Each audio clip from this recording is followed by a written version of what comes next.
Blessed love and blessed day, oh boxing world, boxing nation, fighting world, fight nation. It's Coach Fight and this is Real Life Boxing. On the night after, Canelo Saul Alvarez versus Caleb Sweet Hands Plant.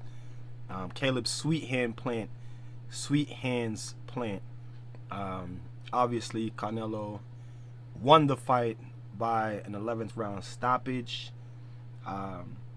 But in this video, we're going to talk about the fight, but we're going to talk about the narrative, overcoming narratives, because it seems like nowadays people are more concerned about the narrative of the fight than the actual fight before and after the fight. But before we get into it, I'm going to ask you guys to smash on that like button, hit the subscribe button and the bell icon so you can be notified when new videos are being uploaded on the channel of Real Life Boxing. Let's get into it. So first, I want to start by saying this was a pretty good fight, pretty entertaining fight. Shout out to both fighters. Shout out to Saul. Shout out to Sweet Hands. The fight, I didn't do a pre-fight video on the fight. Told you guys I've been really busy with the schedule, training, building the business. So I'm only gonna cover fights that that I really want to talk about, and I really want to talk about this fight. I didn't do a pre-fight video, but the fight pretty much went exactly how I thought that it was gonna go. I thought that Caleb Plant would perform good. I actually thought that he would have performed a little bit better offensively than he did earlier. So early in the fight, I thought that Caleb Plant would come out, would be doing his thing, would have been able to hit Canelo, with some shots and do his thing right up until he slowed down a little bit, and then I figured Canelo would turn up the pace on him and ultimately end him mid to late rounds. That's how I thought that the fight would go, because I feel like Canelo fights at a very high pace, and I felt like that was going to be the ultimate issue with Caleb Plant, and it was. But shout out to both fighters. Very entertaining fight. The narrative of the fight was that Canelo Alvarez doesn't do well with boxers. He doesn't do well with movers, and that he would have had a hard time with Caleb Plant. Same thing that was supposed to happen in the Billy Joe Saunders fight. To me, like I said, exactly what I thought was going to happen happened, except for in even greater fashion for Canelo. Like I said, I thought Caleb Plant would have performed better earlier on in the fight, better offensively, like would have been more offensive than what he actually was. Wasn't the case. To me, I thought that it was actually a pretty easy fight for Canelo. Not saying that Caleb Plant didn't put up a good fight, but I feel like it was a pretty easy fight for Canelo. Caleb Plant came out boxing very unwilling to sit down on his punches and throw hard punches. Even earlier in the fight, he was like pop shotted. He was jabbing when he could, and then he would just counter when he saw an opening. He would just touch Canelo when he saw an opening, but very defensive, on the ropes a lot, in the corner a lot. His defense, the Philly shell, the defense, was giving Canelo problems at the beginning of the fight. You know what I'm saying? Was giving Canelo problems earlier on in the fight. But the difference between good fighters and great fighters is that great fighters are able to make adjustments during the fight. And I feel like Canelo was able to make an adjustment and Caleb Plant was not able to make an adjustment. And then we're going to get back into the narratives of this fight again, because the narratives play a lot in the aftermath of the fight. You know what I'm saying? Now let's get into the narrative. Let's get into the narratives of the fight. The narratives of the fight was that Canelo doesn't do well with movers. He just doesn't do good against boxers. Caleb Plant is the most athletic fighter. the most defensively skilled fighter that he's fought since Floyd. And because he had such a big problem with Floyd 10 years ago, he was going to have this same problem with Caleb Plant, and so forth, so forth, so forth, and so forth. I see people giving Caleb Plant, mad props and telling him how good of a fight he fought defensively. I see coaches on Instagram that teach the Philly shell saying, this is the shell and this is what we teach, and he did it so perfectly, but he just got caught, and don't worry, champ, everybody gets caught, and this, that, and the third. I talked about making adjustments earlier on in this fight. Everybody is saying Caleb Plant, the Floyd-like defense, this, that, and the third. The defense was nothing like Floyd. Nothing. Just because he's in the Philly shell does not mean that his defense was like Floyd.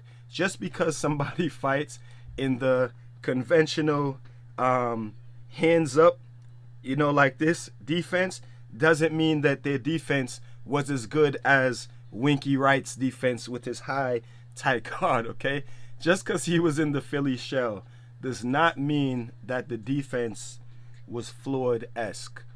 And we got to talk about this, because when we talk about boxing, real boxing, the act of boxing, I'm not talking about the narrative, what you thought was going to happen. I'm talking about the real act of boxing. What happened?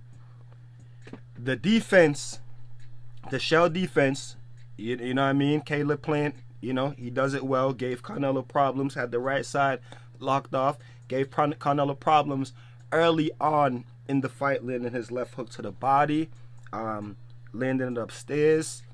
But Canelo adjusted to that, right? Because when you're in the shell, now, this is something for all young fighters to realize too, because the angle that Caleb Plant was giving Canelo Alvarez was perfect. You know what I'm saying? It was hard for Canelo to get his right hand over the top, right? Caleb Plant would shoot down like so, right? Just like this, a little bend at the waist, and lock off that left side. Hard for Canelo to shoot the right hand over the top, right? And all of that in the first 2, 3 rounds, which is all good, right? Something, a part of the Philly shell defense and the great ones that you see use it is bending at the waist, a hard bend at the waist, bending at the waist. You know what I'm saying? Rolling over. You see Floyd do it, rolling over the right hand, bending at the left hook instead of not always catching the left hook. You don't see Floyd take that chance too much trying to catch the left hook of a good left hooker. And you don't see Floyd exchanging left hooks with a good left hooker either, right? Floyd would drop underneath that left hook, or shoulder roll and then pull back, you know what I'm saying, to get out of the way of the left hook, or shoulder roll and then drop, right? Sometime he caught the left hook up here, but Caleb Plant was doing that too much against a fighter like Canelo Alvarez, who as my man Richard Dwyer would say, has a hair trigger left hook. Canelo Alvarez's left hook is too good and too dangerous to be trying to catch it like this all fight. In the middle of the fight, I told myself, sitting down watching the fight, I said, look, he cannot keep trying to catch that left hook like this, because even in the beginning of the fight, they were getting through. He was getting hit with some left hooks. And I said, it's only a matter of time before he tries to catch one of these left hooks and it rocks him. Because even when you're catching a punch right here on your glove, that's still rocking your head. You know what I'm saying? That's why some coaches don't want you to have your head on your glove catching the punch. They want you to catch it out here, or, you know what I'm saying, out here away from your face. Catching that hard, that hair trigger left hook from Canelo Alvarez over 12 rounds is a no, okay, right? We're talking about adjustments, okay? The adjustment that Canelo Alvarez made is he said, all right, you're going to stay like that? He started to work the left side of the body with the right hand, which that left side is wide open if you don't have the elbow over here. And Caleb Plant's angle was so tight, which the angle was nice. The angle was nice, but Canelo adjusted. He started throwing the right hook down here and then mixing it up. Throwing the right hook down here and then throwing the left hook upstairs, throwing the left hook downstairs, throwing the left hook upstairs. Canelo adjusted. Was a beautiful adjustment, and you can see it working throughout the fight. And another thing, Canelo was throwing bombs all fight, like throwing bombs. And that's exactly what you have to do. You holding this guard up here all fight, it's only a matter of time before one of them gets in, before the left hook gets in. And it got in. Now, the adjustment that Caleb Plant should have made is he should have started bending at the waist or just stepping out of the way of the left hook. Just either pulling back, rolling the other shoulder with it, dropping, just getting out of the way of the left hook. That is the adjustment that Caleb Plant should have made that he didn't make. And I don't know if I was, I'm a boxing trainer, and if I was his trainer, man, I would have told him, do not keep trying to catch that left hook on your glove. Get out of the way of it, or don't stay off the ropes and just don't even let him, don't back yourself into a corner. Stay off the ropes and stay out of the way of that left hook. Do not, it's getting late in the fight. They're naturally, they're naturally losing wind. They're naturally slowing down. They're naturally getting tired. So you don't want to keep, punch resistance is getting less and less and less and less. It's just like a video game. So you do not want to keep catching that that left hook on your glove like that. It's a no-no. And to me, that's ultimately what played the major part in this fight. Back to the narrative. Another thing about the narrative is that people play on the narrative so much. It's like everyone is watching Caleb Plant, because all I keep hearing is how good Caleb Plant fought and how well of a job he did, and keep your head up, champ, and you'll be back. But people are tending to take their focus off of Canelo Alvarez and what he did and why it makes him a great fighter. First of all, he works like a workhorse. He stayed in the gym, regardless of the PED, the pet scandal a few years ago.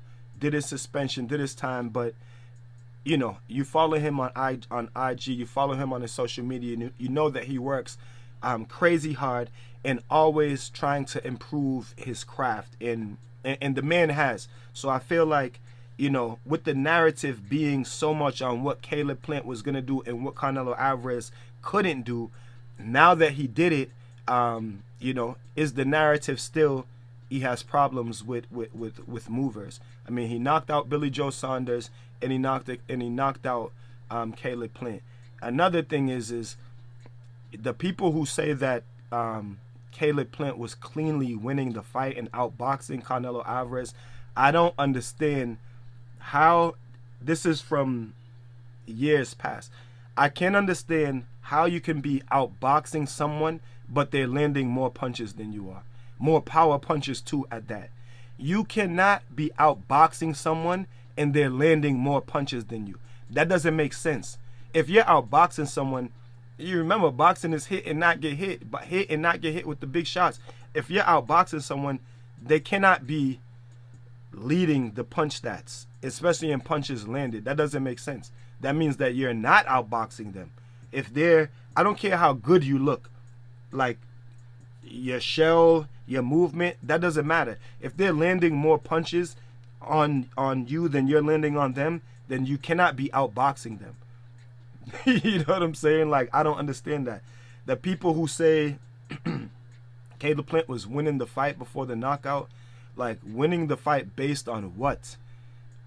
That, like, I can't understand that either. Winning the fight based on what? I just finished watching the fight again, because I tend to watch the fights 2 and 3 times before I do a video, so that, the first night when you watch the fight, your emotions are high, you're anxious, you want to see the fight. So, maybe you're not really seeing the fight straight. Maybe you're still thinking with like emotions or feelings or who you want to win. Me, I didn't want anyone in particular to win. I thought that Canelo Alvarez was going to win. So I watched the fight again before I do the video.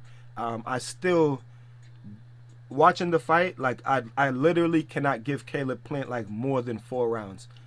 and that's being generous, because there's not too many rounds that you can say he clearly won. You know what I'm saying? Like, there's no round in the fight except for maybe the first round, and even watching the first round back, that's like, could you even give him the first round? You know what I'm saying? I thought Canelo had the higher output. He was landing the more meaningful shots. And to me, Caleb Plant was fighting to survive the entire fight. It never like really looked like he was fighting to win. You never got the sense that Canelo was losing the fight and that Caleb Plant was winning the fight. It wasn't when the 11th round come, you were thinking that Canelo needs a knockout to win the fight. You know what I'm saying? I don't see how people had the fight tied. I don't know. I don't know. To me, Canelo was landing the heavier punches, the cleaner punches, the cleaner, heavier punches. Caleb Plant was landing some clean shots. Like I said, he was just like, and remember, Canelo was the more offensive fighter. He was the one who was throwing punches. So, Caleb Plant would hit him, with like an opening every once in a while. And then somewhere mid in the fight, like the 6th, 7th round, Caleb Plant came out and threw some quick combinations that Canelo, laughed at. At one point in the fight, I don't know if it was maybe the 8th or 9th round, Canelo took the round off. He literally leaned on the ropes and was telling Caleb Plant to punch. And in that moment, Caleb Plant still wouldn't punch. And after like a minute, Canelo got off the ropes, walked towards him and said, fuck it, let's go. You know what I mean? But boxing's really weird nowadays. It tends to be based off of what the masses want to happen rather than what's really happening in reality. But like I said, was a pretty good fight. I feel like Canelo Alvarez performed very well. I feel like Caleb Plant performed very well as well. Well, I honestly, like I said, I expected him to perform better, but I expected the outcome of the fight to be the exact same way. About the narratives, to me it's just funny, honestly, but what can you really do? Over the past 2 years of covering boxing, becoming a YouTuber and a person that covers boxing on YouTube, I've learned to it's actually taught me to take my emotions out of the fight. Now when I watch boxing, I don't really have a particular person who I want to win. In some fights, there are fighters that I like more than other fighters. So in some fights, if I like a fighter more than I like the other fighter, then typically I'd be like, okay, I want that person to win. But I try to take my emotions out of it. I'm not because I don't want to be doing videos and, coming off bias. Because when I watch videos content creators that are biased, I don't like it. So I try, not to be biased, and I try not to pick a side. But in this fight, exactly what I thought was gonna happen. The outcome of the fight, is exactly what I thought was gonna happen. Shout out to Canelo Alvarez. Shout out to Caleb Plant. They're saying Jamal Charlo next for Canelo Alvarez. I feel like Canelo Alvarez beats Jamal Charlo as well, and maybe stops him even earlier than he stopped Caleb Plant, because Jamal is not the mover. And based off of his last fight, I don't really know, man. Both Charlos, I like both of them, but both of them in their recent fights seem to have mental lapses in the middle of the fight, and you cannot have a mental lapse against Canelo Alvarez. So maybe a couple years ago I felt like Charlo would maybe or could possibly beat Canelo Alvarez. I still think physically and skill-wise, he definitely has the tools, the ability, strength, speed. He has the ability. I feel like obviously Canelo has the more skill, and I think ultimately he would beat Jamal Charlo as well. But that's another video for another day. You guys tell me what y'all think about it in the comment section, please and thank you. Until then, you guys know what it is, man. Keep fighting your fight and protect yourself at all times. Peace.